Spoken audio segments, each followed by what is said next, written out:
Baby, I'm falling deeper in love. Everything that you are is all I'm dreaming of. Yeah. And if I can't break enough to show you that I need us, I give up everything I have, girl, just for you. Ooh, I'm trying to hold back, you ought to know that you're the one that's on my mind. Falling too fast, deeply in love.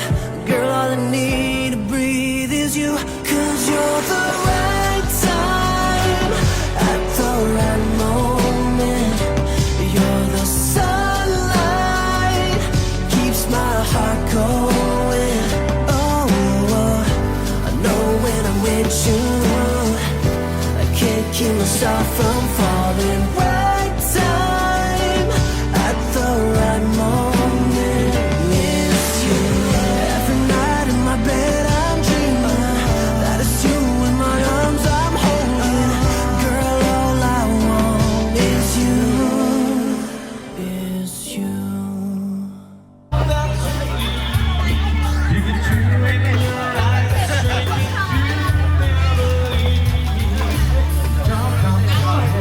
Train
Xin được hân hoan chào đón toàn thể quý vị quan khách đã và đang hiện diện trong buổi tiệc hôm nay.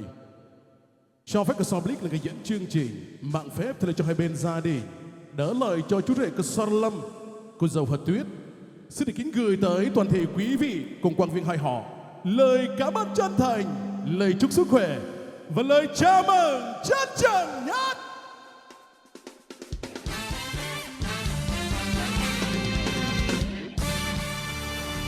Quý vị và các bạn thân mến, luôn luôn là thế, một năm quay quanh bốn mùa. Hạ đã đi qua và thu lại đi tới, mang lại cho mảnh đất cao nguyên xanh tươi thoáng mát, bạt ngàn cao su, bạt ngàn cà phê ban mê lộng gió, có thêm những hạt mưa tí tách của cao nguyên. Đó chính là âm hưởng sắc màu của tình yêu. Kính thưa quý vị và các bạn thân mến, tình yêu và hạnh phúc nó là điều tất yếu trong cuộc sống của mỗi con người, luôn mang một phẩm chất tốt đẹp đưa con người hướng tới cái chân thiện mỹ, làm cuộc đời càng thêm có ý nghĩa và hoàn thiện hơn. Tình yêu và hạnh phúc nó là một món quà vô giá mà Thượng Đế đã ban tặng cho loài người chúng ta trong cuộc sống này, trải qua một tình bạn chân thành, đầm ấm sâu đậm bền lâu. Đôi bạn Casalâm, Hà Tuyết đã nhận ra một điều quan trọng rằng họ đã chính là một nửa của cuộc đời nhau. Vì tình yêu đó, hạnh phúc đó, tất cả quý vị không ngại mà đến. Đây là một niềm vui, là những viên gạch vững chắc nhất để dựng lên một tòa lâu đài. Tình yêu, hạnh phúc dành tặng cho chú rể Casalâm, cô dâu Hà Tuyết. Vì thế, những phút trọng đại này, Casablic không để quý vị phải nóng lòng. Chỉ để lâu hơn nữa, chúng ta hãy cùng lắng động trong giây lát dành những ánh nhìn thân thương hướng về cọng hoa chất của tình yêu. Xin mời một cặp đôi uyên ương, trai tài gái sắc với khuôn mặt mới nhất trong trang phục lộng lẫy nhất. Đó chính là đôi tân lan và tân gia nhân, chú rể Casalâm, cô dâu Hà Tuyết. Tay trong tay, vai kề vai, dìu nhau trở về với sân khấu để ra mặt toàn thể quý vị đã và đang hiện diện trong buổi tiệc hôm nay. Xin được trân trọng kính mời. Heart beats fast, colors and promises. How to be brave? How can I love when I'm afraid to fall? But watching you stand alone, all of my doubt suddenly goes away somehow. One step closer. I have died every day waiting for you, darling. Don't be afraid. I have loved you for 1,000 years. I love you for 1,000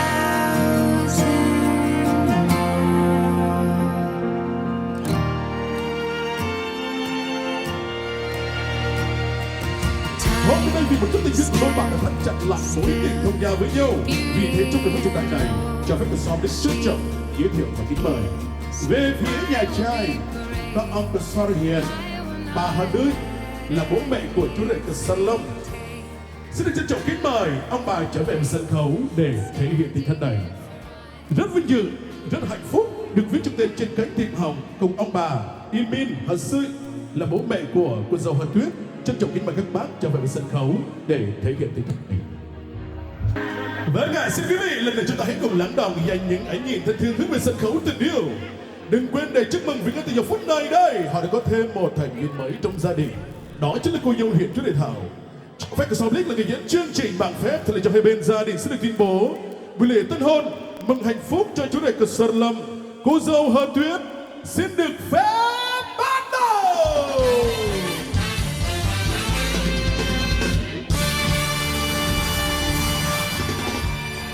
Nhưng vợ cái chồng cho con cái là trách nhiệm, là bổn phận của các bậc làm cha làm mẹ. Đây cũng là niềm hạnh phúc lớn lao nhất mà cuộc sống đã ban tặng cho loài người chúng ta từ kết quả của sự yêu thương.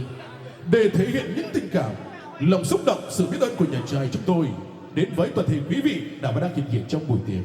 Ngay bây giờ xin được trân trọng kính mời ông Casalhiền là bố của chú rể, đại diện cho hai họ, xin được có đôi lời phát biểu với toàn thể quý vị.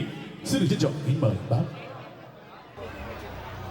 Tôi đôn trung hậu quốc đi của Pipan bình mệt bình pha dòng thời ai giá của nông giỏi tòa lá thời nay của mày học bác tòa sang nọ của mày do ta có đạ bác của mày lại nôn thân lại chiên sầm nọ phao lại rồi câu yêu pi phăng bình mệt bình va bình nong bình yong yốt cái yêu tại chế rep cốp ham bít hấp mát hàng sầm nọ mày căn mau ô tô lại tội chung của mình ta sma hạng pran dua lui pro nhẹ rơi đây cơ pro ở mình ta sang quát cơ thế pian như pican thuần lời ô sma ắt mình ta tùy rồi trâu ram bít mà hàng sầm nọ của mày bạ hàng tây mà lại nón pini có biết hàng mình ta lại nón có mình ta đây ngồi ram bít hàng sầm nọ của mày tội chung mình ta bị mỏng đừng kết ô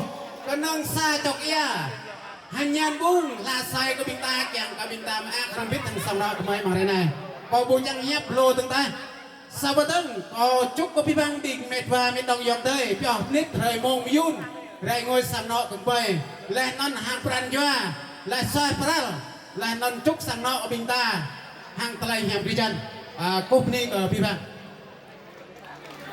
ชิงให้ยากมนุษย์ต้องบองตะบอยตะเบียระบบเหียบกระเบิดยามะหมดตะไลปะทางานมึงริมโจนามุรบิดเอาพาเบรกอามาดาเรกัยสวัสดิ์หังตะไลปะทางานพร้อมประจัน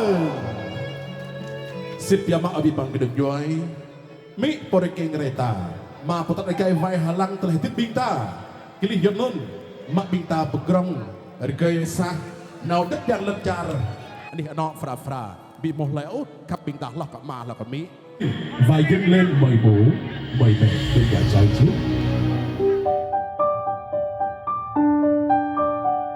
Kể từ khi còn thơ bé mẹ luôn vô về chở che và ánh mắt chứa chan bao điều nhiều lo lắng. Con của mẹ đã khôn lớn, mẹ của con càng già hơn, giọng nói ấm áp chưa bao giờ lời than vãn. Dẫu riêng con bao điều mẹ nói dối con thật nhiều để gánh vác bao cam chịu chẳng ai thấu hiểu. Dẫu khát khao đời mình và ước muốn như vô hình dành tất cả cho gia đình lặng im câm nín. Mẹ là duy nhất trên đời, mẹ đã quá vất vả rồi, người dũng cảm tuyệt vời là mẹ. Mẹ ơi giờ con lớn khôn rồi và con sẽ đến người thành người tốt trên đời. Mẹ tự hào sống tôi. Mẹ yêu ơi, mẹ ơi, mẹ ơi. Bất cứ cùng nhau chỉ gọi sẽ cùng suốt cả cuộc đời này. Hand in hand, we take this vow, a promise made here and now. Through every joy, through every trial, we'll walk together every mile. Through the sunshine and the rain, through every laughter and every pain, our hearts will guide us strong and true. Forever begins with me and you.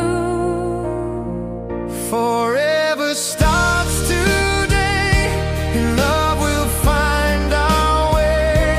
Side by side, hearts as one, our journey together has begun.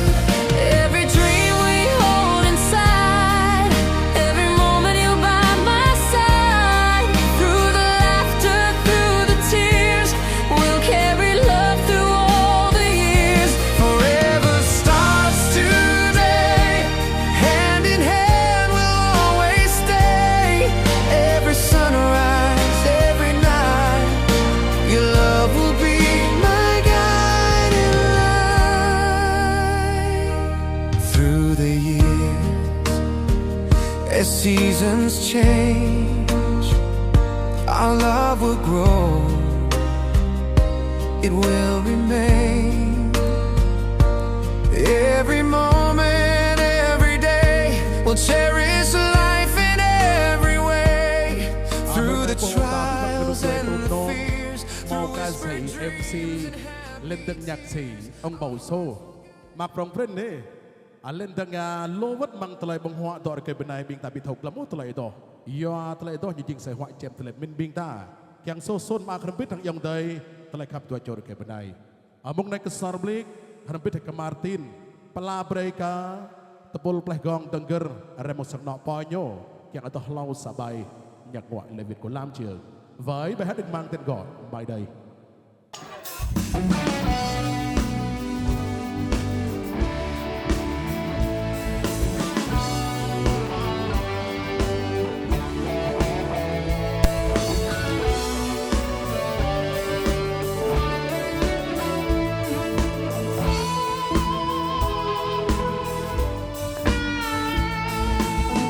Xin cho tôi quên đi mau bao nỗi buồn đau, quên đi bao kỷ niệm với nhau. Xin cho tôi được yên bình, xin cho bóng hình em đừng đến nữa. Dù tôi vẫn biết rằng lòng tôi không bao giờ quên em. Mai đây mong sao ta sẽ mãi mãi sống trong tình yêu. Xin em và xin em đừng đi. Mai đây và mai sau ta sẽ mãi mãi không rời nhau. Người yêu ơi, ta sẽ yêu nhau suốt đời. Có những phút giây êm đềm trong mối tình ta. Em ơi, bao cơn mộng đã qua. Có những đêm đau âm thầm khi em muốn lìa xa ngày tháng cũ. Người ơi hãy quay về, lòng tôi vẫn đến ngày chờ mong. Mai đây mong sao ta sẽ mãi mãi sống trong tình yêu. Xin em và xin em đừng đi. Mai đây và mai sau ta sẽ mãi mãi không rời nhau. Người yêu ơi, ta sẽ yêu nhau suốt đời. Dù lớn cất bước đến trong đời, hình bóng ấy mãi có trong đời và mãi quấn quýt không xa rời.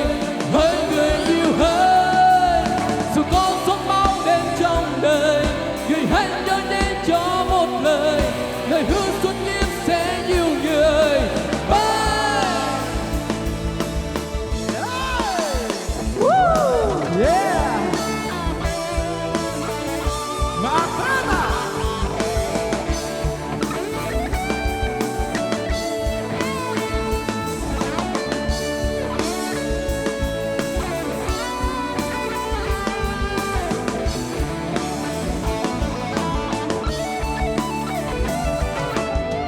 Mai đây mong sao ta sẽ mãi mãi sống trong tình yêu. Xin em và xin em đừng đi. Và đừng đi. Mai đây mong sao ta sẽ mãi mãi không rời nhau. Người yêu ơi, ta sẽ yêu nhau suốt đời. Yêu nhau suốt đời. Mai đây mong sao ta sẽ mãi mãi sống trong tình yêu. Xin em và xin em đừng đi. Và đừng đi. Mai đây mai sau ta sẽ mãi mãi không rời nhau. Người yêu ơi, ta sẽ yêu nhau suốt đời. Yêu nhau suốt đời. Mai đây mong sao ta sẽ mãi mãi sống trong tình yêu. Xin em và xin em đừng đi. Và đừng đi. Mai đây và mai sau ta sẽ mãi mãi không rời nhau. Người yêu ơi, ta sẽ yêu nhau suốt đời.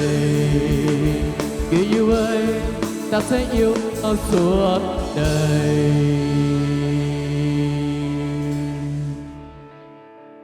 Vâng, em cảm ơn những tràng vỗ tay của quý vị rất là nhiều, nhất là sự yêu ái của Quan Lê.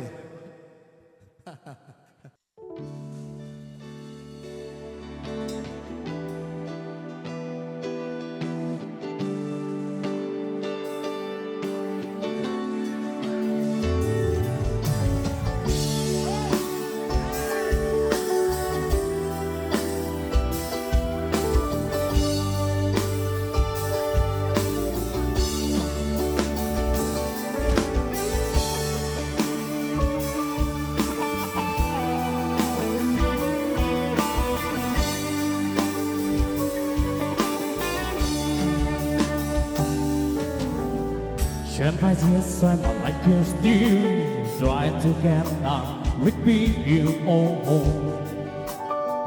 for the day as a nation. I really like it, we are new, I saw that the world promise of this brotherhood that man for real that me. I saw my crush on time, realize that you should get all your love was in my head at night. I feeling a little peculiar, and so I wake in the morning and I step aside and I take your breath and I breathe behind and I swim a song in my lungs. What's going on? And I say, yeah, yeah, yeah, yeah, yeah. I say, hey, what's going on? And I say, yeah, yeah, yeah, yeah, yeah. I say, hey, what's going on? And I try, oh my God, do not try.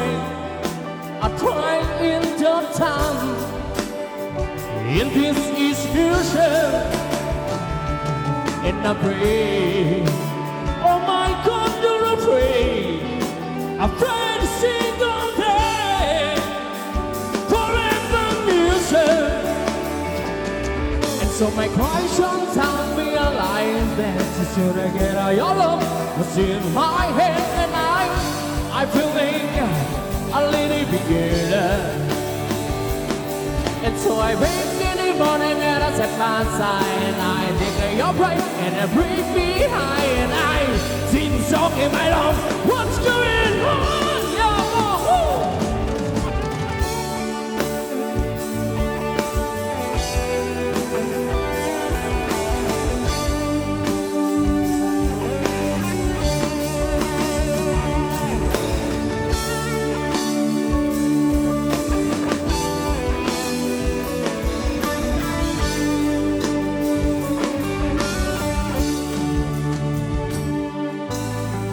Hoa sinh qua mong người xưa phai dấu biết em yêu nơi đâu, tình đã nhất nó phai theo tháng năm. Ôi niềm đau khi mất nhau, ơi em yêu khi mà đêm giăng lối tiếng ái ân xin trên môi, giờ đã cuốn theo tháng năm, đang ngập vắng trong bóng đêm. Nụ tình tàn úa lấp lây như mơ mây trong chiều, cuộc tình ngày xưa bao ấm êm, người đến thế gian cuốn say. Anh ơi dài sẽ trong vòng tay ai, từ chiều lạnh buốt phút ấy em khi bên nhau hôm nào, thì lòng tình quên giờ nhớ thêm thì kẻ chân giữ đôi bàn tay, ôi cơn mê tình trên vai hoa sữa phai ngày giờ.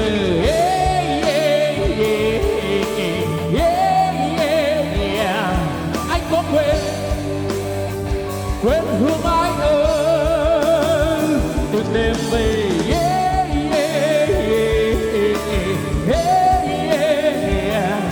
Nghe đắng cay em yêu có hay lời khuyên cầu trong đêm dài rất buồn mới đầu, điều đau trong tim đã phai, bao mộng mơ theo gió bay. Không biết cầu có tên thô uốn tóc dầu, người đã giết chết tuổi xuân thì sẽ buốt chút tiếng yêu đời ra dối. And so my cry sometimes realize that the sooner get I all of what's in my head and I'm feeling a little bit girl. And so I wake in the morning and I step aside and I take your breath and I breathe behind and I sing the song in my lungs. What's going on? And I say yeah, yeah, yeah, yeah, yeah, yeah. What's going on? Stand by the sun, I like you still trying to get down with me here, upon a day as a nation. Go for the end.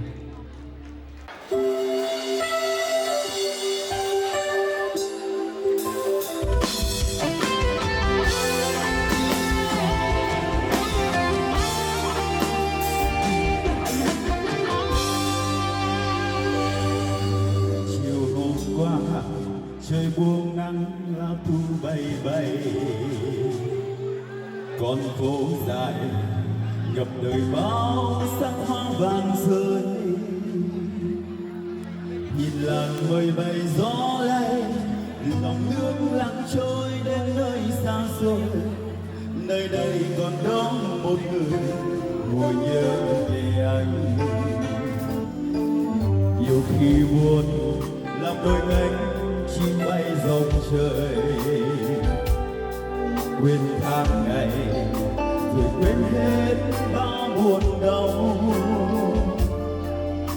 Cầu mong những năm về sau mình mãi gần nhau như phút ban đầu, trao nhau tình nồng ấm chẳng còn cách xa.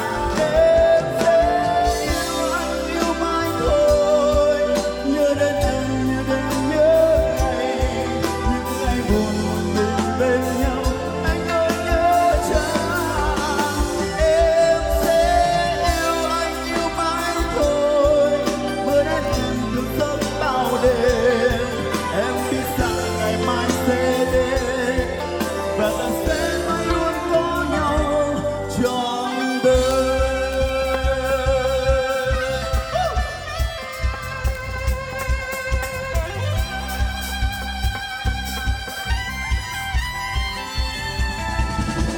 Nhiều hôm qua trời buông nắng lá thu bay bay, con phố dài ngập người bao sắc hoang vàng rơi. Nhìn làn mây bay gió lay, dòng nước lặng trôi đến nơi xa xôi. Nơi đây còn đó một người ngồi nhớ về anh. Nhiều khi buồn lòng đôi cánh chim bay dòng trời, quên tháng ngày và quên hết bao buồn đau. Cầu mong những năm về sau mãi gần nhau như phút ban đầu, trao nhau tình nồng ấm chẳng còn cách xa. Em sẽ yêu anh yêu mãi thôi, nhớ đến anh như đêm nhớ ngày, những vui buồn ngày mình bên nhau em ơi nhớ chăng.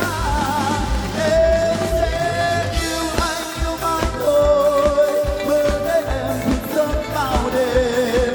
Em biết rằng ngày mai sẽ đến và ta sẽ mãi luôn có nhau trọn đời. Em sẽ yêu anh yêu mãi thôi, nhớ đến em như đêm nhớ ngày, những vui buồn ngày mình bên nhau anh ơi nhớ chăng. Em sẽ yêu anh yêu mãi thôi, mơ đến em thức giấc bao đêm. Em biết rằng ngày mai sẽ đến và ta sẽ mãi luôn có nhau trọn đời. Em biết rằng ngày mai sẽ đến và ta sẽ mãi luôn có nhau trọn đời.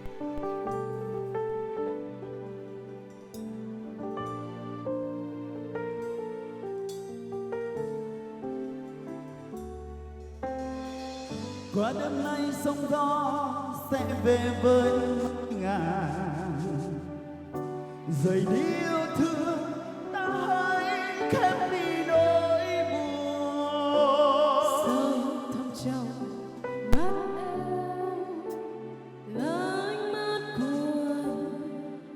anh, nhìn em âu yếm những rung động trái tim yêu em. Qua đêm nay hai ta sẽ chung sống suốt đời, phải không em ơi? Anh ước mong lâu lắm rồi. Đời còn mãi mãi chúng ta thắp đèn mình với nhau, để rồi mai về sau sáng lấp lánh dù cho thế nào. Nơi hoa hôn thơ mộng vàng, nơi sương thắm giữa địa đàng. Muốn em sẽ ở lại, thời gian nước mắt không trôi lâu. Nơi biển xanh trong bời vời, Tình yêu sinh ra chúng ta thành đôi, rất muôn giờ, rất mơ hồ và thật nên thơ.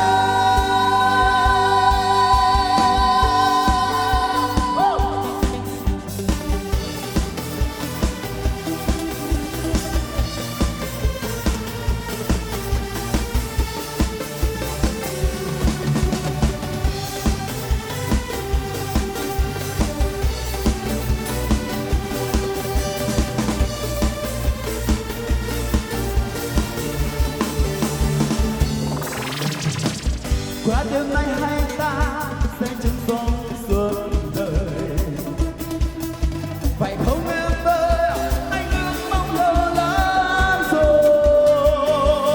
giữa đời còn mãi mãi chúng ta thắp đèn mình với nhau, để rồi mai về sau sáng lấp lánh.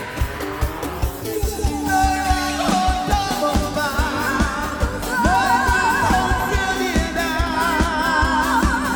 Muốn em sẽ ở lại, thời gian nước mắt không trôi lâu.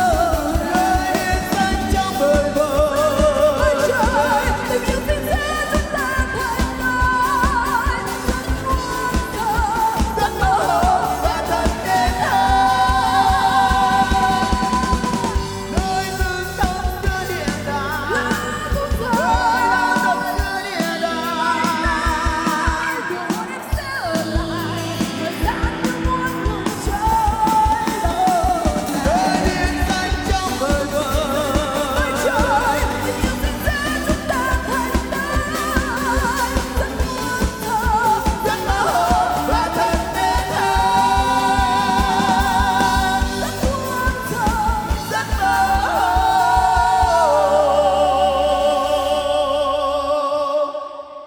và thật nên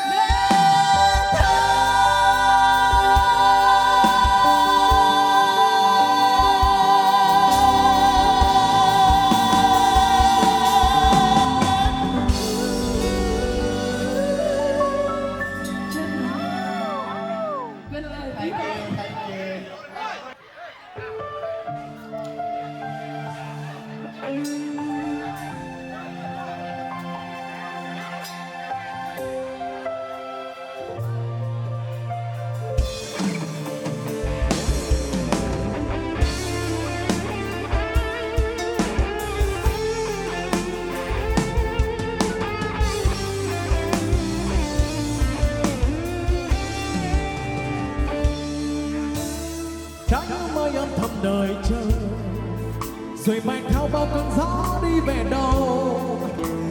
Cùng ngàn đây sự người vắng em, và tiếng hát theo lối mơ về nơi xa.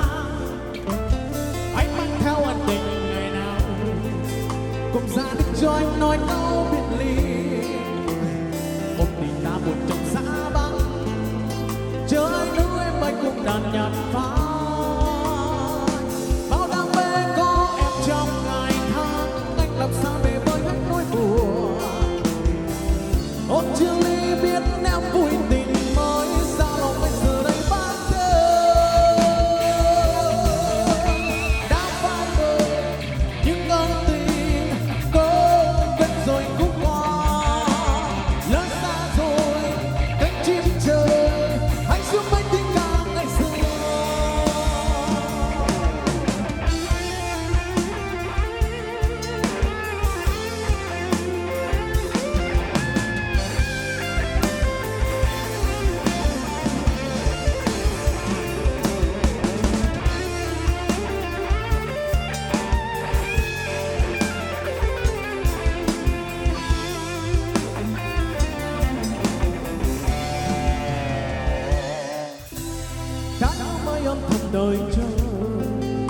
người mẹ theo bao cơn gió đi về đâu.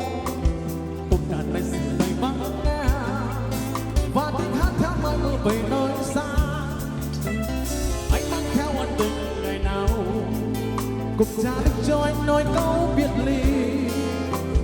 Ôm tình ta một trong giá băng chờ anh nữ em mới cùng đàn nhạc pháo. Bao đam mê có em trong ngày tháng, anh làm sao để vơi hết nỗi buồn.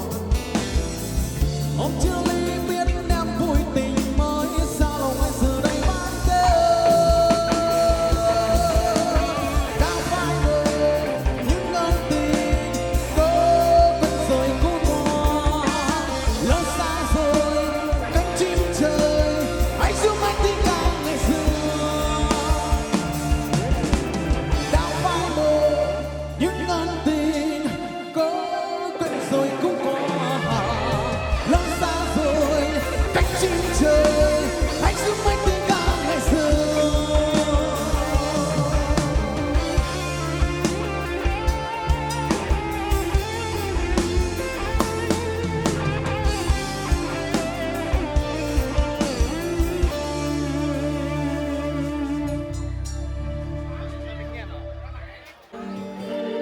Giờ đây anh biết đã mất em rồi đấy. Ngày mùa đông đến nghe vang xa tiếng mưa phùn rơi. Lòng anh đau đớn nhưng trái tim vẫn như thầm nói còn yêu mãi. Giờ đây anh biết đã mất em rồi đấy. Ngày mùa đông đến nghe vang xa tiếng mưa phùn rơi. Lòng anh đau đớn nhưng trái tim vẫn như thầm nói anh mãi.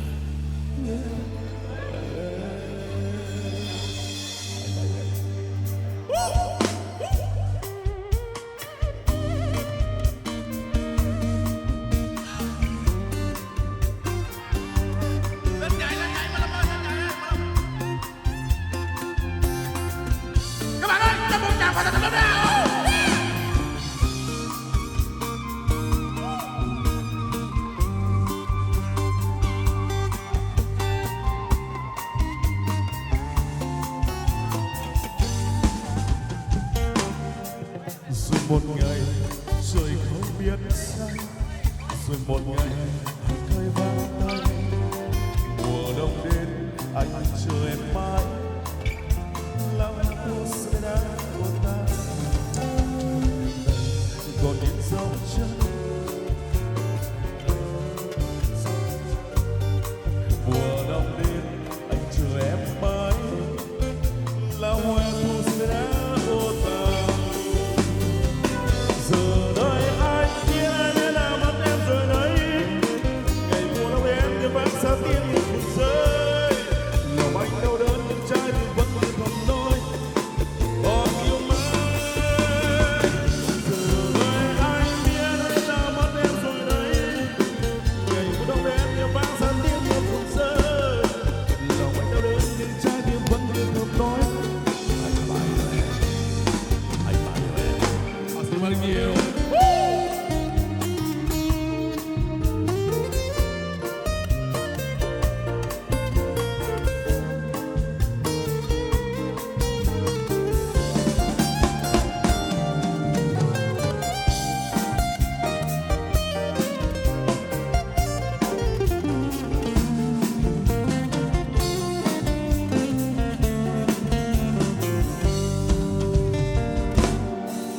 Rồi một ngày trời không biết sao, rồi một ngày hàng cây vang cay. Mùa đông đến anh chờ em mãi, là hoa thu sẽ phai. Bờ con này giọt sương tan ta, bóng thêm này còn in dấu chân. Mùa đông đến anh chờ em mãi, là hoa thu sẽ đã ôm ta. Giờ đây ai biết em đã mất em rồi đấy. Ngày mùa đông đến nghe vang xa tiếng mưa phùn rơi. Lòng anh đau đớn nhưng trái tim vẫn không nói còn yêu mãi. Giờ đây ai biết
gửi đến quý vị các bạn ca khúc mang tên đề của ca sĩ Lam Đường, Mưa Phi Đường.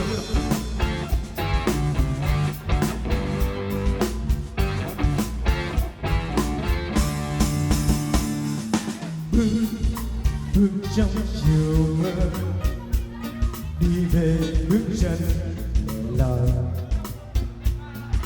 phố cũng vẫn còn đây, phố xưa vắng em chỉ đưa người về nơi giá băng, nước mắt em trong lệ tối biết rằng từ nay mất nhau trên bên trong theo mình ai. Em mới đi về nơi rất xa, anh bơ vơ giữa dòng người qua, một mắt đang trên bờ vai vờ vờ. Mưa sương mưa rơi rơi mãi không thôi, em ra đi xa khuất chân trời để cô đơn từng đêm vẫn lên ngồi. Mưa sương mưa rơi rơi mãi không thôi, quên mang theo nỗi buồn trong tôi. Yeah, yeah. Oh.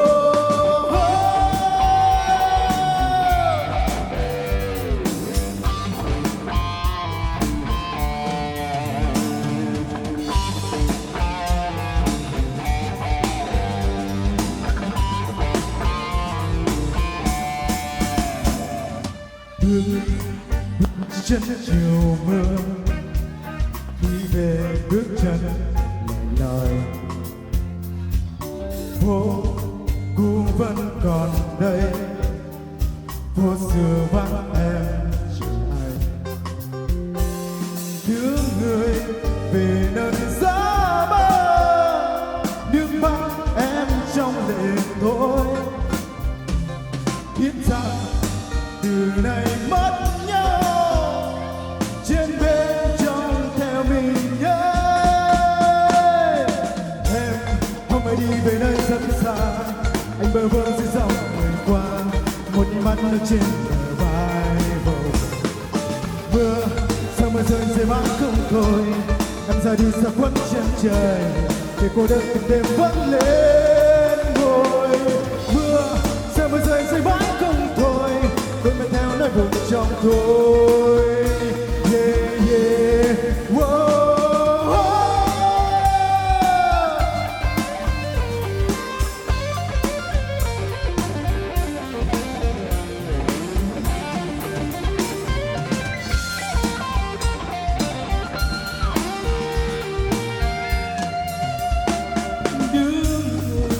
Về nơi xa băng, nước mắt em trong lệ tối biết rằng từ nay mất nhau trên bên trong theo mình ai. Em hôm nay đi về nơi rất xa, anh bơ vơ giữa dòng người qua, một mắt nhắc trên bờ vai vầu. Mưa xa rơi mãi rơi mãi trong tôi, em ra đi xa khuất chân trời để cô đơn từng đêm vẫn lên ngồi. Mưa xa rơi mãi trong tôi, vẫn mang theo nỗi buồn trong tôi. Oh, oh, yeah, yeah.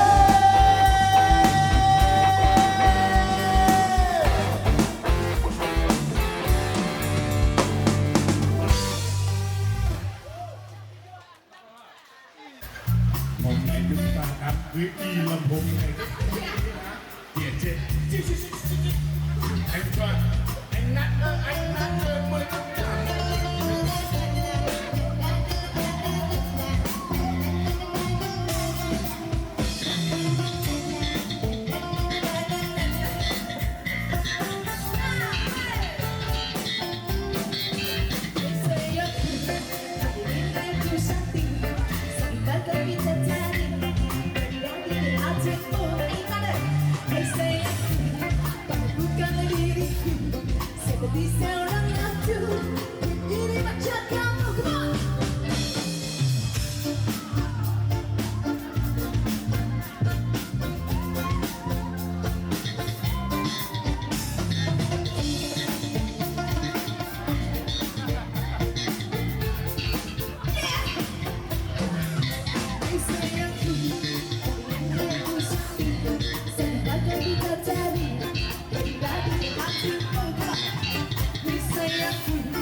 Wah. Bukanlah diriku seperti seorang ratu.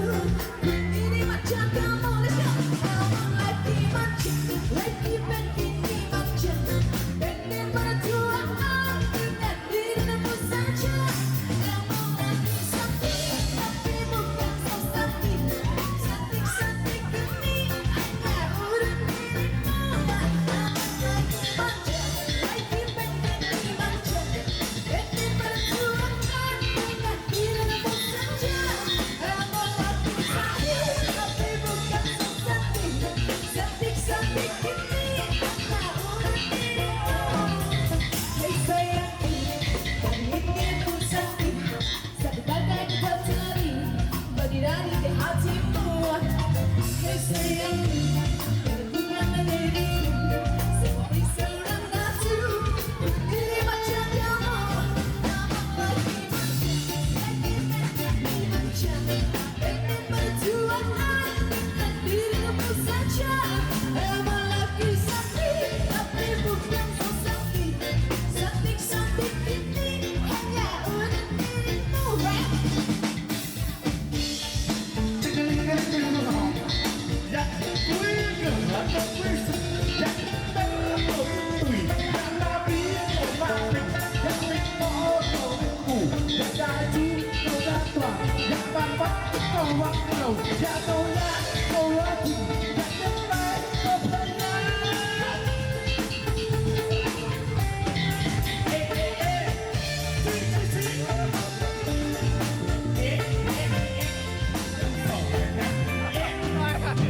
Sayangku, hari ini aku sakit.